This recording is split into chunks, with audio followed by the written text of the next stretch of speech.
right? Well, there's really no part of the story that we would want to leave out because we won't ever, you know, we want to know. We know we're not going to get Westley back to this point. We've kind of accepted that part of it, but we want to know where he's at. You know what I mean? And like, as far as getting a whole lot of, I know there's a couple detectives that every time that they get somebody on their unit that we say, hey, yeah, you know, he was running with that person or whatever, then they would question them. But we don't feel like that we're getting the thing from Liberty County to where, like, they lied to us at the beginning when we wanted to do the search for Westley. They had told us that, you know, that we could bring a big crew with us. And it was at a little place in Hoop and Holler. But the final statement that was supposed to have been written to the Liberty County Sheriff's Department was from a girl named Dina, and she had quoted to us that she had wrote 2 different statements. For one, I don't understand that. Why would you go back and rewrite a statement that was already wrote when, you know, from where I come from, that's perjury. Mm-hmm. You know, as far as the law book goes. So why would they even take 2 different statements and it would be different? But her statement quoted that Wesley was in with Camilla the night beforehand with her, and then they called. She let Wesley use her phone, and he called Josh Henshaw, and Josh Henshaw told him, I'm in town now, but I'm headed out there so you can go on out there. You know, you can stay there at my house. When he got there, Jennifer Silva was there and Justin Barrett. So from my recollection, those 3 people there is the last ones that seen him alive. Now Wesley has stated to us that his younger brother Shane had him in a predicament. You know, where it was all, you know, just to be honest with you, it was pretty much all drug related. And it said that Shane had got him in a few predicaments and he was trying to get out of it. And he even stated that to me back in April. So we do have a part of our hearts that feels like that his brother had something to do with it, and we know he's capable of it. As far as, you know, take him and not me kind of thing. And then his brother just turned and all of a sudden found Jesus and tries to bring Jesus into everybody's lives, you know, on just a drop of a hat right after Wesley come up missing. So, you know, is it eating him alive to where he would now think that way and believe that way, you know, that I've sinned that bad that it's going to take some forgiveness. But there was been a couple of statements and a couple of quotes, because where the trailer house is located, where in the Horseshoe Lake subdivision, where it was located, there happens to be a pond right behind it. Lake Granada you're talking about, right? No.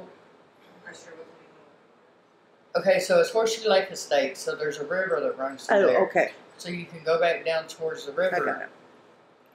Some people said he was thrown in the river throughout the night. Some others state that he could have been thrown in that lake back behind the house, that's where they drug him to. But as far as we telling this information to the police department, it goes no further than that. They haven't really looked for him, and we don't feel like we've gotten any kind of justice from him.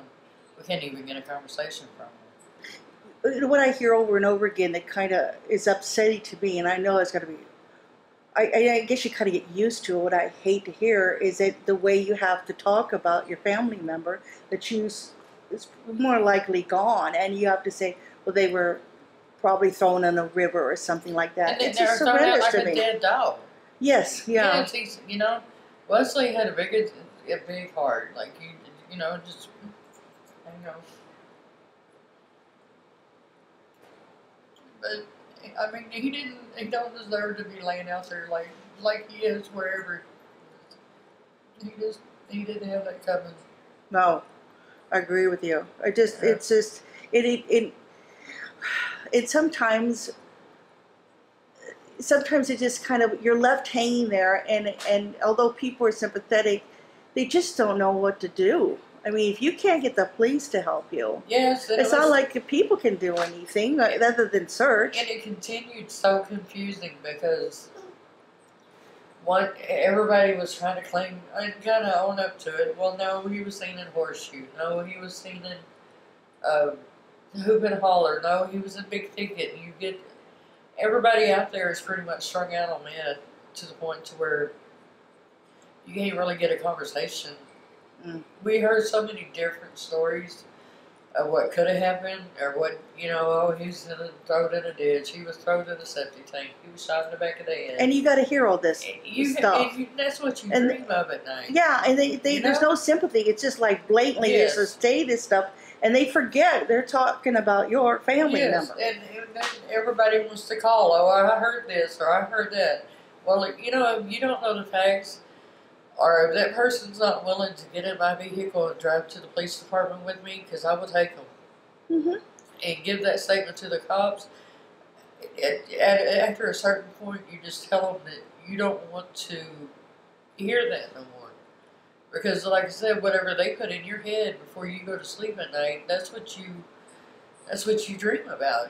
That's what that was the last thing that was on your mind when you do go to bed. But I don't know. Josh Henshaw, in the process of this, he said went down for dealing drugs, selling drugs, had a big amount on him, and he got out of Liberty County. And Justin Parrott happens to be in a penitentiary. I don't know which unit he's on. But Jennifer Silva, I don't know where she's at, but I think between the three of them and maybe Wesley's brother, that's the four that knows something. And I don't know. I hope that they start hating on each other, or I hope they spend the rest of their life in prison just in misery, and that they die remembering him. Yeah. I hope that's the last thing that goes through their head before they pass. Really, I do. And I hate to be evil, and I hate to be mean, and I hate to be just feel that way about somebody. But at this point, that's where we're at with it. Yeah. Yeah. I hear. Yeah. Yeah. I can't. Tough for me. It bothers. It upsets me, and I'm not even in your situation. Yeah, and it's just drives me different when crazy. you lose somebody in a car accident, or somebody died from an illness, and you get up and you go to their funeral, and you have their service, and then you start your grieving process. Your grieving process with this don't end. You don't have no closure. Like, if we just had a piece of closure throughout that, any of it, just to be able to put him in a graveyard and know where he's at, know where his remains are at, then maybe we can start our closure process. But until then, it's never going to be okay. It's slowly killing her husband, which he's the only one out of the two of them that we feel like we have left, because nobody wants to have nothing to do with the other one because we don't know. And I do believe that he had his part in it, which some way, one way or the other, and he had his part in that. But When you first heard about this stuff, when he first went missing, were you calling people, or did you rely totally on the police, or did you do a lot of research? And how many days now? For 2 weeks straight. For like two weeks straight, and then it was we was here every story that we heard, we followed up on it. We would get up in the morning looking. We went Came all the way down here to New Haven, Florida. Yeah, we even, because somebody said we moved it out to missing sign. Somebody said they seen him on 242. We even drove over on 242 looking for him. Hey, going around and putting out signs there, like, if you've seen him, this is who you need to call. Because it was, the shares on Facebook had made it to Porter, in the area that they told us that they thought that they'd seen him walking down the road. We went and put signs up there, but I stay off on like, it was 2 weeks daily that we went just asking. In the car, and then after that, when it started coming up that he was gone, it was 2 weeks straight after that, out in the woods looking on In four-wheelers and Oh, really? yeah, we went on our own because the sheriff's department, they lied to us about that one search, and they told us that we could bring a bunch of people to help in four-wheelers, and then we get everybody. We had every bit of 40 or 50 people out there that day, and then they said, "Oh, never mind, y'all can't go in."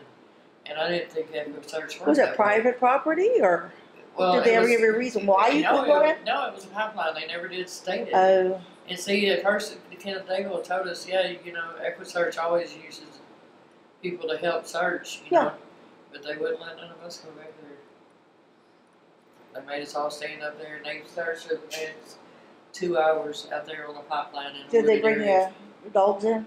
Nope. Yeah. They brought one 4-wheeler and like 4 horses.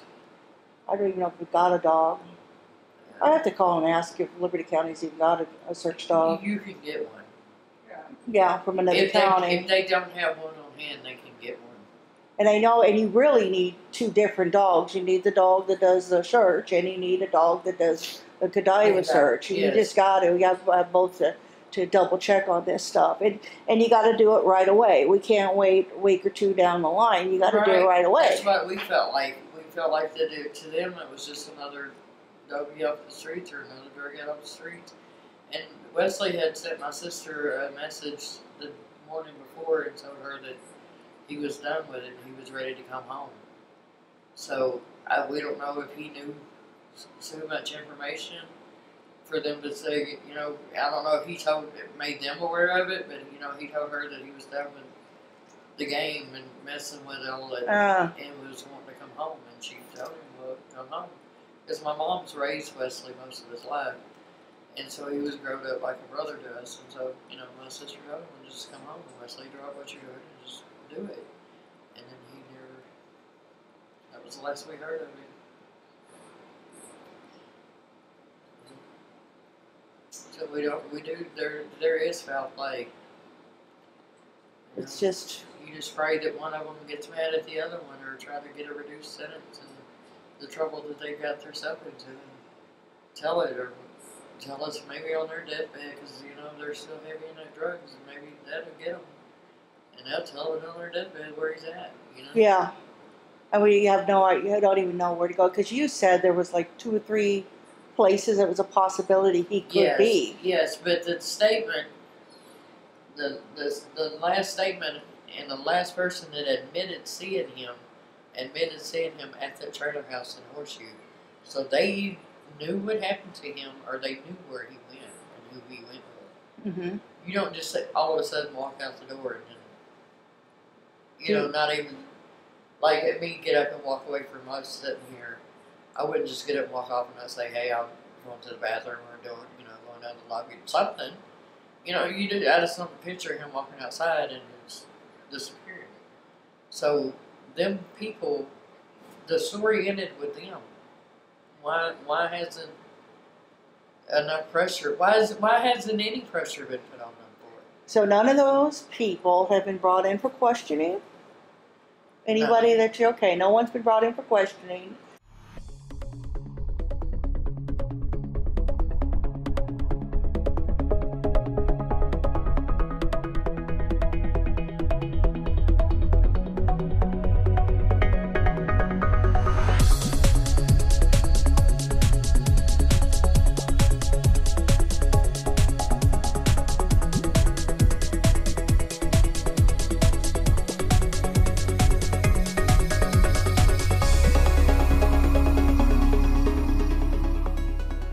So you've done all this thinking about this. What's your theory happened? I think Westley overdosed, or Shane got him into the predicament he couldn't get out. His brother got him in a predicament he couldn't get out of, and they killed him. I don't believe he left that subdivision. I don't. I would like to think that Westley overdosed himself. Yeah. Instead of going through this pain and struggle or, somebody else having the pleasure of doing anything to him. Mm-hmm. I would hope that's how it happened. But I don't know if his brother gave him, it was supposed to be some dope that they was going back behind their house cooking themselves. And I've heard that from somebody else that was saying there that I would rather not mention their name. Yeah. But somebody else was saying there and they said they was going out making their own little off-the-wall dope, And I think they either gave him a rig full of great stuff, you know, like if they knew it was going to take his own life if he shot it up, or they maybe they shot him over a drug deal. I don't know. I'd like to think that Wesley done it to himself. It's what I've settled myself to believe. To where this just don't drive you batshit crazy, and it will. Mm-hmm. Just the whole issue of it will. Like I said, you see our whole family that's traumatized by it and affected by it. And, you know, some of the even the littler kids. I get on his Facebook every once in a while, and like I see Rayanne told him a happy birthday and talking about how she missed him. And, you know, that's his niece. He was their Uncle Wesley. And my grandson, my oldest grandson, they was really close. My mom and, you know, my sisters. And it's just, it ain't fair. The hardest part, I think, is just not knowing. Yeah, it's. You ain't justified. You can't get it to where it's where it'd ever be okay with me. I'm angry at all of them. I don't like none of them. And nobody that has even thought about being a part of that. I wish I knew who he was. And I hope, you know. I don't wish this on anybody, but if I wished it on anybody, it would be the four of you. Or, you know, the four of them that I wished it upon.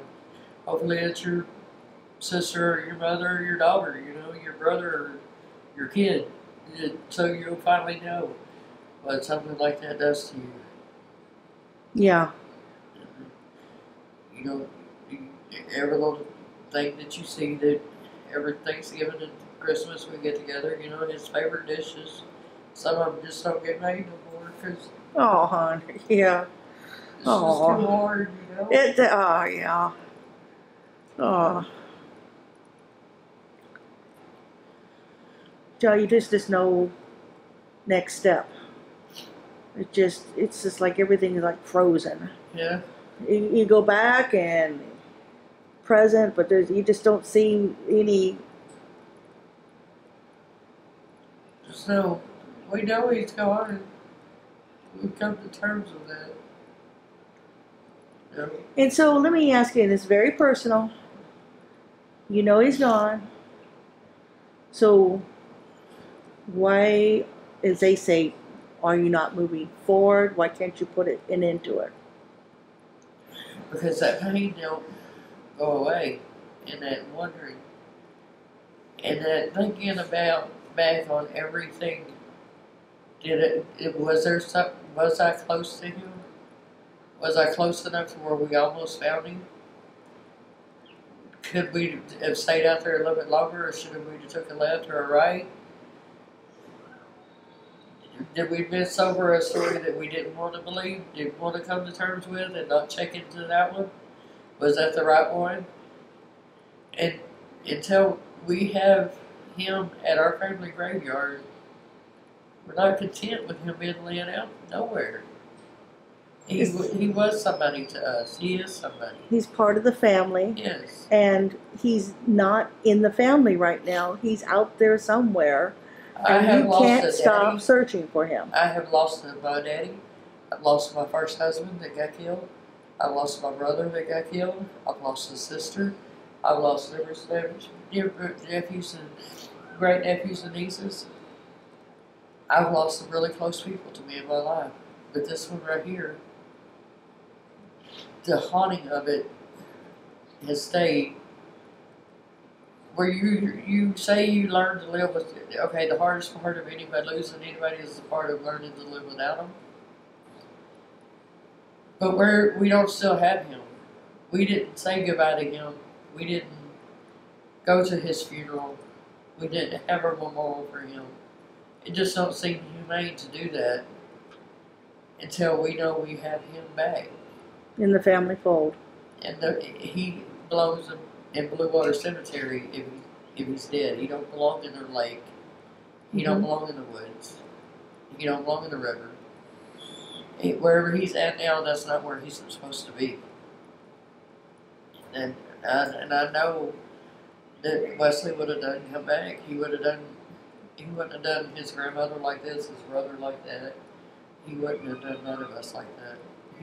He telling you, the biggest heart, and such a little fella, for somebody to be such a punk, to think that it took that to get rid of him. You know, and it just, like I said, he had a heart of gold, and he didn't have that coming. He didn't.